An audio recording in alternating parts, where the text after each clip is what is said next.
ओम श्री गणेशाय नमः। अगस्त्य मुनिको कुटीमा श्री कुमारजी आफ्नो वाहन मयूरमा विराजमान हुनुहुन्छ। नजिकै कलकलाउँदै बगेको सानो खोला, चराहरूको चिरबिराहट अत्यन्त रमणीय छ यो। अगस्त्य मुनिको कुटीर। हे अगस्त्य मुनि, अरू केही सुन्ने इच्छा छ कि? कुमारजी आज्ञा गर्नुहुन्छ। हे कुमारजी, हे शिवनन्दन, हजुरको मुखारविन्दबाट यी पवित्र प्रसङ्गहरू सुन्दा आफूलाई अत्यन्त धन्य ठानिरहेको छु म। हे प्रभु, सती देवीको अम्र पतन भएपछि महादेवको स्थिति के भयो होला? मेरो मनमा साह्रै नै यसबारेमा जान्ने इच्छा जागृत भइरहेको छ। कसरी श्री महादेवले त्यो पीडालाई सहनुभयो होला? कति विह्वल स्थिति थियो होला? आँखाभरि आँसु पारी अगस्त्य मुनि कुमारजीलाई विनती गर्नुहुन्छ। तब कुमारजी आज्ञा गर्नुहुन्छ, हे अगस्त्य मुनि, सती देवीको सारा अङ्ग पतन भएपछि जब शिवले आफ्नो अङ्गमा हेर्नुभयो, त्यहाँ सती देवीको कुनै पनि अंश देख्नु भएन। एक्कासी शिवजीमाथि ठुलो चोट पर्यो। उहाँले चित्त एकाग्र पार्न नसकी हा सती भनी कराउँदै चिच्चाउँदै दौड्दै अगाडि पुगेर मूर्छा पर्नुभयो। देवहरूका देव महादेवलाई पनि यत्रो पीडा। जब मूर्छाबाट ब्युज आउनुभयो, तब सती देवी सती भन्दै यतातत्र घुमिरहनुभयो। उहाँलाई यस कुराको पटक्कै हेक्का थिएन कि अहिले उहाँ कहाँ हुनुहुन्छ। हे अगस्त्य मुनि, सारा लोक नै शोकमा डुबिरहेको थियो। श्री शिवको यस्तो अवस्थाको मौका छोपी तारकासुर दैत्यले आफ्ना मन्त्रीगणसित भन्यो, हेर त सतीदेवी मर्नले महादेव बौलाहा जस्तो भएर डुलिरहेका छन्। यसै मौकामा हामीले देवताहरूलाई जितेर अमरावती लिनुपर्छ। अत चाँडै सेना तयार गर। तारकासुरको यस्तो कुरा सुनेर मन्त्रीगणले तत्काल चतुरङ्गिनी, हात्ती, घोडा, रथ, पैदल सेना तयार गरी अमरावतीतर्फ प्रस्थान गरे। यसरी दानवहरू आउन लागेको देखेर भयभीत भएर सबै देवताहरूले भन्या, हे देवगर, श्री महादेवबाट वरदान पाएको तारकासुर दानवलाई हामीले जित्न सक्दैनौँ, तसर्थ यहाँबाट भागौ। श्री महादेवको कृपा बिना उनीहरू बिल्कुल अनाथ बनिसकेका थिए। उनीहरूमा एक रत्ती पनि तेज थिएन, शक्ति थिएन। अत्यन्त निरीह प्राणी जस्तै उनीहरू त्यस स्थानबाट भाग्दै आफ्नो आश्रयस्थल खोज्दै मृगस्थलीमा आएर लुकेर बसिरहे। जसरी सिंहको लखटाइबाट लखतारान परेको हरिणी आश्रय पाइ लुकेर डराइ बस्दछे, त्यसै गरी सारा देवगरहरू मृगस्थलीमा लुकेर बसिरहे। तारकासुर दानवले अमरावती रित्तो भएको देखेर इन्द्राणी सहित तीनै लोकमा अधिकार गरेर आनन्दपूर्वक राज्य गर्न थाल्यो। त्यसपछि पृथ्वी भ्रमण गर्दै महादेव त्यही मृगस्थलीमा आउनुभयो। देवताहरूलाई थप शक्ति पाए जस्तो भयो।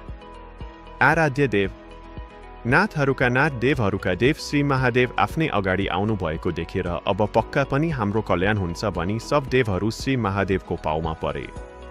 अनि साष्टाङ्ग दण्डवत गरी, हे परमेश्वर, सती देवीको शरीर अब हजुरसम्म छैन। अब यो पीडा हजुरलाई शोभायमान हुँदैन। यो पीडाबाट अब हजुर निकै टाढा लाग्नुपर्छ। हे प्रभु, हामीलाई हेर्नुहोस् त।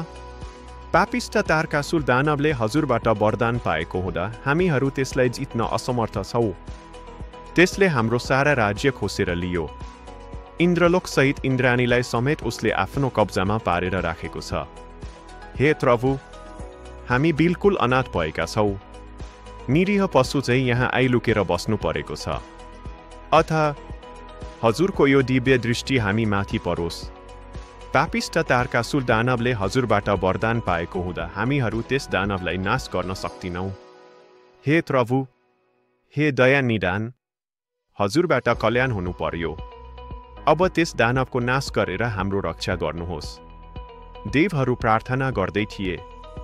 महादेव, आफ्नो चित्त एक स्थानमा राख्न नसकी अनेकन मनभित्र कुराहरू खेलाइ ती देवहरूको कुनै पनि वाक्य सुनिरहनु भएको थिएन। देवताहरूले बडो बल गरेर चिच्चाइ भन्न थाले, हे देवहरूका देव महादेव, हजुरबाट कल्याण हुनु अत्यन्त आवश्यक छ। हामी अनाथ भयौँ। यो सृष्टिको संरचना नै अब बिग्रने भयो। हे प्रभु, जब जोरले श्री महादेव सामुन्ने ती देवहरूले प्रार्थना गर्न लागे, तब सदाशिवले नेत्र उघारेर हेर्नुभयो। देवहरू साह्रै नै प्रसन्न भए। सबले आफ्नो मस्तक झुकाई प्रणाम गरे। एक स्वरमा सबैले भने, हे प्रभु, अब हजुरले हाम्रो कृपा गर्नु नै पर्छ।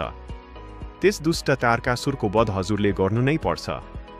तर एक्कासी आफ्नो सामुन्नेका देवताहरूलाई केही नभनी देखेको नदेखेको चाहिँ केवल सतीदेवीलाई मात्र सम्झी हा सतीदेवी भनी फेरि त्यहाँबाट श्री महादेव अगाडि बढ्नुभयो। देवताहरू निराश भए। उनीहरूको मुखबाट बाँकी केही वाक्य निस्केन। हुन पनि प्रभु परमेश्वर देवहरूका देव महादेवले कुनै वास्ता नगरेपछि उनीहरूको पनि के जोर लाग्दथ्यो र।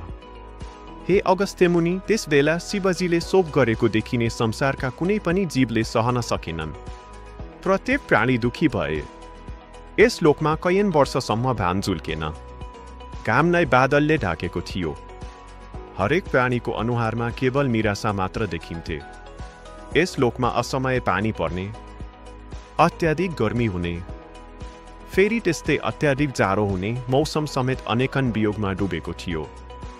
यसरी शोक गरेर 100 वर्ष पर्यन्त पृथ्वी भ्रमण गरी हिँड्नु भएको शिवजीले एक दिन चित्त दृढ गरी हेर्दा सतीदेवीको शरीर आफूसँग रहेनछ भन्ने जानेर अब कसो गरौँ? कता जाउँ भनी आफूलाई धैर्य दिई उत्तरा पन्थमा तपस्या गर्न जान्छु भनेर हिँड्नुभयो। हिँड्नु त भयो, तर पनि चित्त अझैसम्म एकाग्र भएको रहेनछ। उत्तरा पन्थतर्फ लाग्छु भनेर हिँड्नु भएको त उहाँ दक्षिणको बाटो गरेर कर्नाटक नगरको ब्रह्मपुत्र भन्ने स्थानमा पुग्नु भएछ। यसरी बाटो बिराएर उल्टो बाटो हिँडेको समेत शिवजीलाई हेक्का रहेन। जब श्री महादेव ब्रह्मपुत्र भन्ने स्थानमा पुग्नुभयो, त्यहाँ ऋषिहरू स्नान गर्न गएका थिए। त्यति बेला पत्नीहरूले महादेवलाई त्यताबाट जान लाग्नु भएको देखेर परस्पर कुरा गरे। हे ऋषि पत्नी हो, सतीदेवी मर्नाले महादेव बहुलाजै डुलिरहेका छन्। हाम्रा स्वामीहरू हामीसँग नजिक छैनन्, तसर्थ हामी शिवजीको पछि लागेर जाऊ। यसमा हामीहरूको कल्याण छ। यति भनी शिवजीको पछाडि पछाडि ती ऋषि पत्नीहरू लागे। महादेवलाई यस कुराको कुनै हेक्का थिएन। जब यो कुरा स्नान गर्न गएका ऋषिहरूले थाहा पाए, तब खोज्दै जाँदा बाटोमा महादेवलाई भेटेर, हे महादेव, तिमीले हाम्रा पत्नीहरू किन हरण गरेर ल्याएरौ? एक्कासी ऋषिहरूले यस्तो प्रश्न गरेको सोध्दा श्री महादेव आश्चर्य पर्नुभयो। हे ऋषिहरू, तिमीहरू के भन्दैछौ यो? म तिमीहरूको पत्नीलाई किन हरण गरेर ल्याउँथे? तब ऋषिहरूले यी पछि लागेर आएको हुनु त? यदि भन्दा महादेवले जब पछाडि फर्केर हेर्नुभयो, तब ऋषि पत्नीहरूलाई देखि मैले त ल्याएको होइन, यिनीहरू किन आएछन् भनी फेरि प्रश्न गर्नुभयो। तब ऋषिहरूले आफै बगाएर ल्याउने अझ आफूले थाहा छैन भन्ने। एक्कासी ऋषिहरू क्रोधित भए। श्री महादेव पनि सतीदेवीको त्यो पीडामा नै हुनुहुन्थ्यो। त्यसकारण एक शब्द नबोली शान्त भई उभिरहनुभयो। ऋषिहरू क्रोधित हुँदै गएर भने, हे महादेव, तिमीले यस गलत कार्यको अब फल भोग्नु पर्नेछ। हामीहरू तिमीलाई श्राप दिँदैछौ। जुन लिङ देखेर हाम्रा स्त्रीहरू तिम्रो पछाडि लागे, अब त्यो तिम्रो लिङ पतन होस् भन्ने श्राप दिए। त्यो श्राप पर्नासाथ शिवको लिङ पतन भयो र त्यसबाट ज्योतिर्लिङ उत्पन्न भई ब्रह्माण्डलाई छोप्न थाल्यो। तब देवहरू सारा प्राणीहरू डराई श्री विष्णुका पुगे। ब्रह्माण्डकै स्थिति हाहाकार भयो। ज्योति यसरी बढ्न थाल्यो कि त्यसले सारा संसारलाई ढाक्न थाल्यो।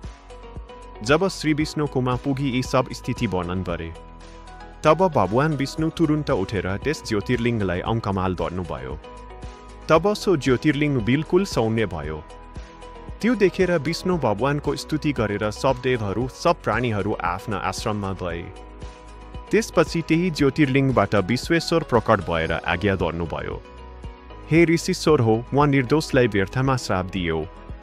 अबदेखि तिमीहरूको पनि वाक्य शुद्ध हुने छैन र ब्राह्मणीहरू पनि एक पुरुष मानेर बस्न सक्ने छैनन्।